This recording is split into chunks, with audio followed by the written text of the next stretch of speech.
بسم اللہ الرحمن الرحیم۔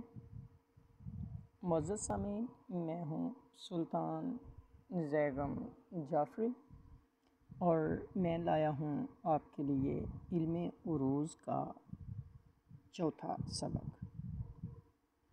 یہ جیسا کہ ہم پچھلے اسباق میں آپ کو بتا چکے ہیں کہ علم عروض کیا ہے، ٹھیک ہے۔ اس میں جو اجزائے افعیل ہیں نا، ان کے حوالے سے یہ میں پہلا سبق لے کے آیا ہوں آپ کے سامنے۔ اجزائے افعیل کا جو سبق ہے، رکن کے اجزاء یا سو، شعر کے پہلے اجزاء سبب، وتد، فاصلہ سے مرکب ہیں۔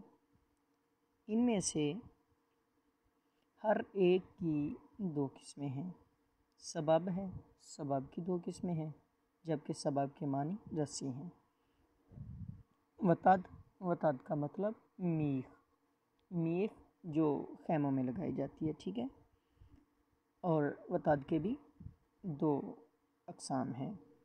اس کے علاوہ فاصلہ، فاصلہ ویسے تو اردو اور فارسی کے لیے بیکار ہے، اس لیے سبب اور وتد ہی کافی ہیں، لیکن آپ کو فاصلہ کے متعلق بھی بتایا جائے گا۔